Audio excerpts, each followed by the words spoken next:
And Jorge really is one of the pioneers who came from Mexico, pioneering actors to come to work in the United States. And his connection to John Wayne really even goes further back, because in the classic movies, one of the first Mexican actors to cross over into the United States was Pedro Armendariz. So yeah. And the son of Pedro Armendariz, we worked together. Yes, Pedro Armendariz Jr. Yes. What did you do with him? Oh, yeah, we made like 3 movies together. Guess he means me. Looking for me? Yeah. You murdered my papa.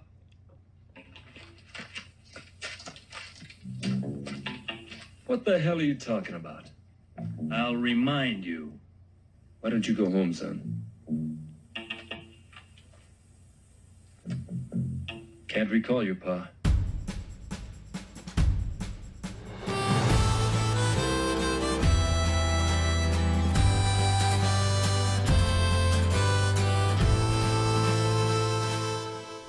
Hi, I'm Rob Word, and buenos dias.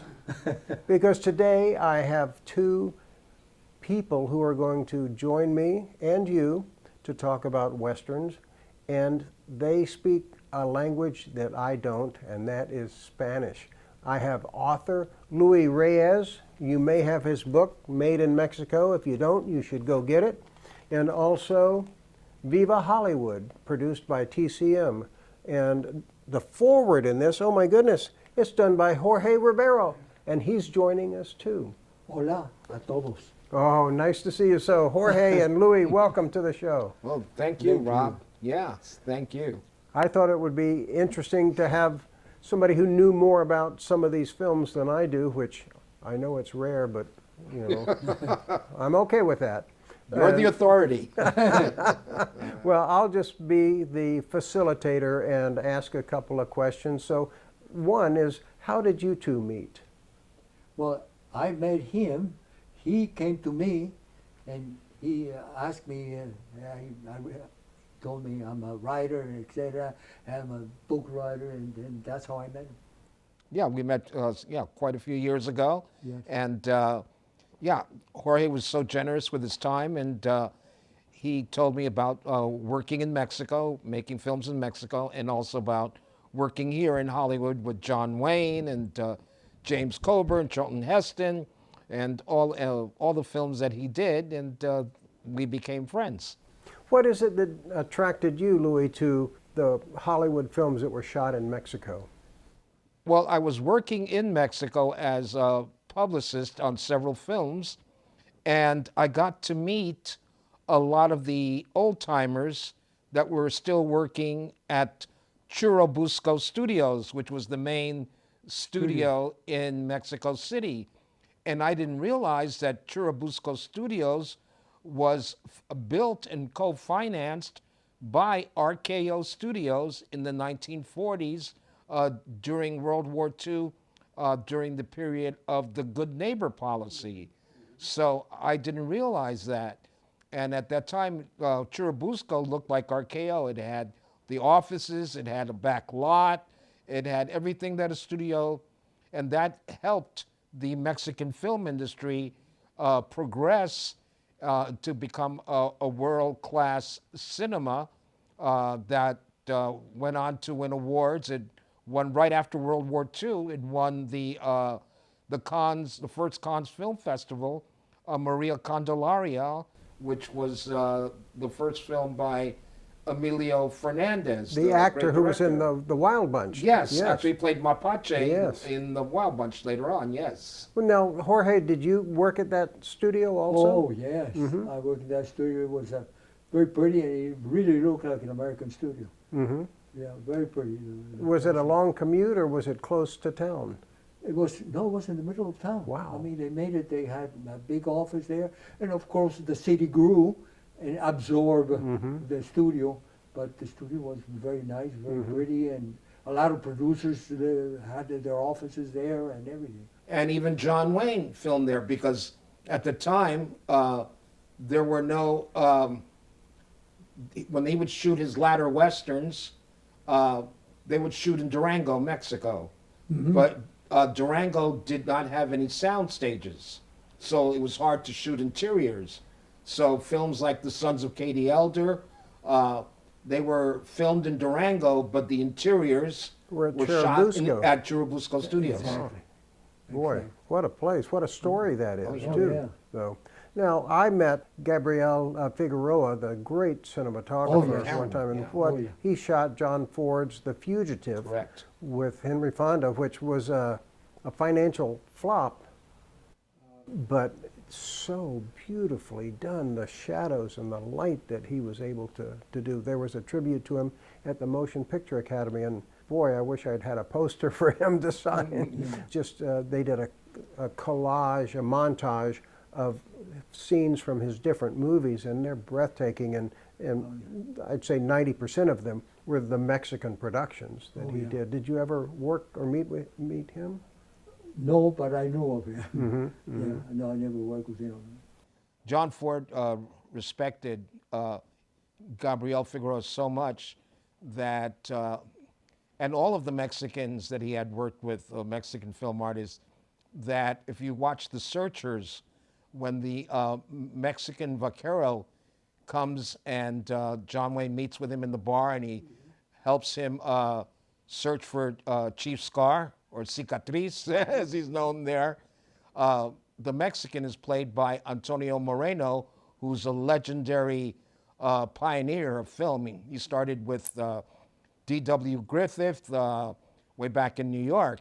Anyway, he gives his name, and I can't say the whole thing, but he says his name is Gabriel Figueroa Emilio Fernandez. I mean, and he used all the names of all the people in Mexico that Ford had worked with. I never noticed that. You know, that's such a wonderful movie. Each time you look at The Searchers, you see something different. Absolutely. It's such the best. Just the Gabriel best. Figueroa was very famous for being a cinematographer, very sharp. Yeah, and he later worked with Clint Eastwood. Yeah. What film did he You shoot? know, Two Mules for Sister Sarah, that was shot in A Mexico. Don Siegel Yeah. film that Bud Bedecker wrote. Bud Bedecker had written that script, Two Mules for Sister Sarah, originally to star John Wayne and a very famous Mexican actress that died. Her name was Sylvia Pinal. Oh, yeah. And they were going to team up for that, but for some reason it never happened. And then I think Bud sold the script idea. To get him out of jail. Just to say something, Dolores Del Rio was neighbor to the house of my parents. And when I was a little kid, she used to get herself in bathing suit to sunbath. And I would tell my friends in school, hey, you want to watch her? Come on, let's go. We went to the roof and watch it. Do you remember the first time you went? That was with Santo, Oh. with the guy with the mask. Now, you were telling me a story about how you ran into him, and he was always masked in the movies, and you spotted him. And when he was walking with his guide, and he said, don't you ever tell anybody you saw my face. I said, no. And he had a bad skin. Well, all of those were so popular, too, and still are. There was a Blue Demon TV series just a couple of years ago, because when RJ and I were down in Mexico, in Mexico City, billboards everywhere of El Blue Demon. And so we went to one of the wrestling matches. Yes. It was the wildest thing. Se les informa que en caso de algún siniestro, ya sea incendio o temblor, por favor Marca mantener la historia dentro del Consejo Mundial. Con ustedes, So filled with people, all these little kids running around with the El Santo Yes. mask and stuff. Oh, yeah. Did you ever take your friends and families to the big wrestling matches? No, because they didn't want to. They didn't believe it was real? They didn't like it. It was kind of a position to be in, especially in Mexico. You don't attend those things, especially if you have a little higher level. Well, I loved it, and I must be low class then, but it's no, okay. But it's a totally different ballgame, tourists and everything. so it doesn't matter. Oh, it was wild. Dancing girls coming out with placards, and it was Oh, yeah. the It was best. very wild. Just the most fun. Have you ever been to Oh yeah, the big ones it's in great. Mexico It's City? for the masses. It's for the general public. But it's not considered high art. It's very commercial. It's kind of like the World Wrestling Federation here with Hulk Hogan and Dwayne Johnson and all that similar kind of thing, you know. But I think that's one of the interesting things about Mexican films, that they kind of foreshadowed the whole superhero movies that we see today.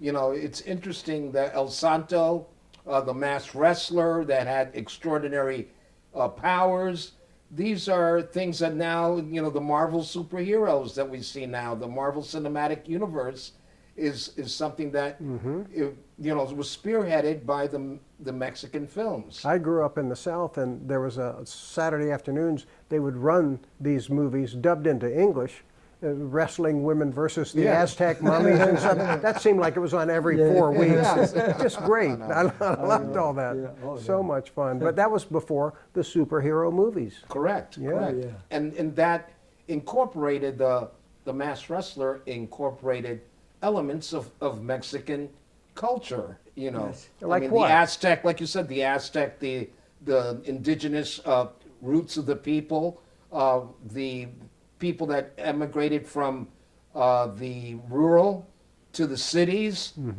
and the mass entertainment. That's really what it was. It was a form of mass entertainment, and it was inexpensive, you know, for that time. You know, Yeah, exactly. you know. Now, did you go to the movies a lot when you were growing up, too?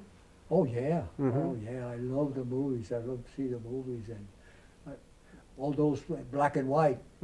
Were they the Mexican produced films or international or Both. both? Both they had them on TV on the theaters, and so we could watch them. You know, it was a lot of fun. Yeah. Yeah, and Jorge really is one of the pioneers who came from Mexico, pioneering actors to come to work in the United States. And his connection to John Wayne really even goes further back, because in the classic movies, one of the first Mexican actors to cross over into the United States was Pedro Armendariz. And you might remember Pedro Armendariz from Fort Apache. If it wasn't for that kind of role, Sergeant Buford was a Southerner, mixed race, which is similar, even though he was a Yankee cavalry officer, actually cavalry sergeant, but in Rio Lobo, that enabled Jorge to be able to play a Southern, a Confederate. I think he says it's a New Orleans father and a Mexican mother, right? Isn't that correct? Exactly. Yeah. Now, some of the big stars who were females, like Dolores Del Rio, coming and having a terrific career. Katy Jurado Correct. got an Oscar nomination for Correct. High Noon. She was wonderful, wonderful actress. Rudy Acosta always played a Native American or a bad guy. He played in Hondo with John Wayne and Trooper Hook Yes. with Joel McRae. I mean, he went on to do Vaquero in the High Chaparral series. So And the- yeah. And the son of Pedro Armendariz, we worked together. Yes, Pedro And the Armendariz son, Jr. Pedro Yes. Armendariz Jr., we worked What did you together. do with him? Oh, yeah, we made like 3 movies together, and since you know that in Spanish, of course. Spanish, but he worked a lot too in the United States. Didn't he? Yeah, Right, oh, he did yes, he quite did. quite a few But movies. the 3 that you made with him, were they westerns or were they No, different type. Because shot in Mexico or in Europe? in Mexico at the Churubusco Studios. Uh-huh. How, Yes. now, is that still active? Is it still around? Oh yes, it's still the main primary studio in Mexico, in Latin America, for that matter. What would Oh, be yeah. shooting there now? A lot of the Netflix Narcos TV series. There's a Man on Fire TV series shooting there. Yeah, quite a lot of American and international. The James Bond films filmed there as well. So yeah, the studio's used still quite a bit because it is the main facility. I'd like to know who your favorite American Western stars are other than John Wayne? Oh, there was Charlton Heston, and there was a lot of American actors that I really like. Can't remember the names because I didn't see them after. But we used to watch them on TV, and they really inspire me to do this type of movies and the whole thing. So I was really, they pushed me to do Western. I know that there was a series of, I don't know the term for it, but Mexican films where there'd be like singing with guitars and they were rancho. It was another type. What was that type called? It was the Ranchero films. Ranchero, Yeah. exactly. What makes a film a ranchero film? Usually it's a very gallant and elegant vaquero, Mexican vaquero, is usually in love or in some kind of problem with the landowner or the hacienda owner's daughter. Yeah. And there's some kind of complication, and it always involves the music. He has a singing guitar, or he has a group of friends, of fellow vaqueros that act as accompanists to his music. So there's all these love, hate, boy meets girl, boy loses girl, type of complications within a Western setting. Similar to what Roy Rogers used to do, and also the Mexican actor who was very famous, Tito Guisar. Was He he, did the, a was he similar- the biggest star of the ranchero films? Tito Guisar in the 30s and 40s. But then later on you had Pedro Armendariz, you had Pedro Infante, Tony Aguilar, who did a movie, was a non-singing role, but he did a movie with John Wayne called The Undefeated, and he played a Mexican general in that film. So yeah, usually those were the people, Tony Aguilar, that were the people. Vicente Fernandez, the great Vicente Fernandez. All those people did ranchero type of films. Yeah, they were my inspiration. Uh-huh. When I was in school, I used to watch them, all these guys, and I said, gee, I would like to be like It that. would be like us watching the Roy Rogers and Gene Autry Exactly. films Yeah. too. Yeah. Exactly. Gene Autry, yeah. Yeah, it's good stuff. Yeah, so yeah. Jorge was also a producer because he did a very popular film in Mexico, a Western, similar to where he played an avenging Indian. It was called El Indio.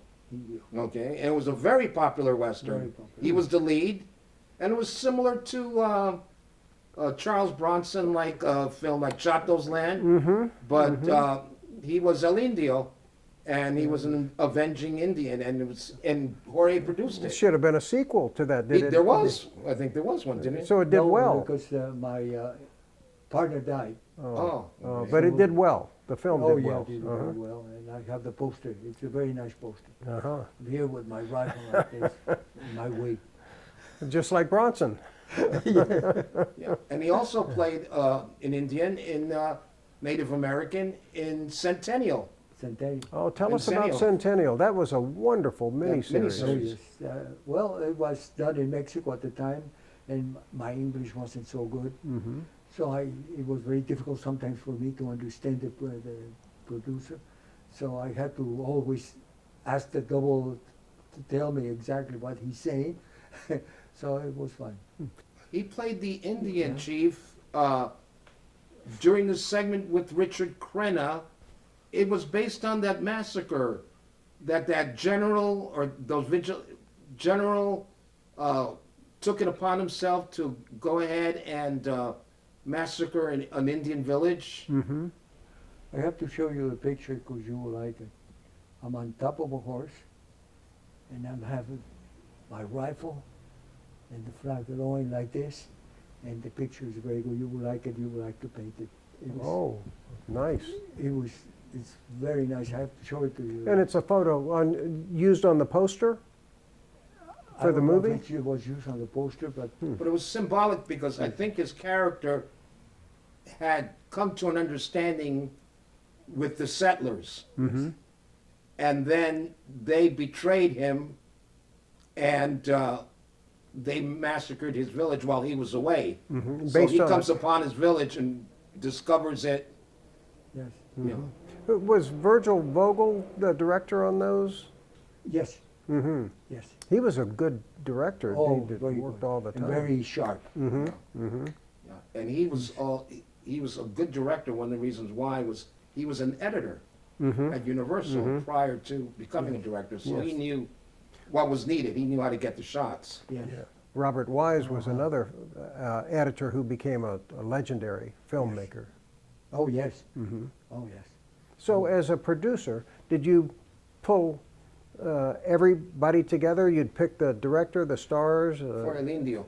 And then, yeah, with the other guy that died, of course, we got together, we made the script with a writer we liked, and we liked how it turned out to be, and then we looked for money.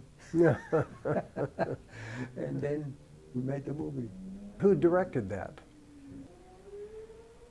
Gabriel Figueroa. How did you find him? We asked him, and he said, okay, let me see what the script.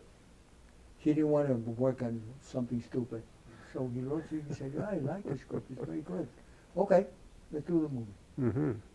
So we made the movie, it was a lot of fun. Well, I would like to see that great photo. We'll get it and we'll put it into this You interview. will like that picture.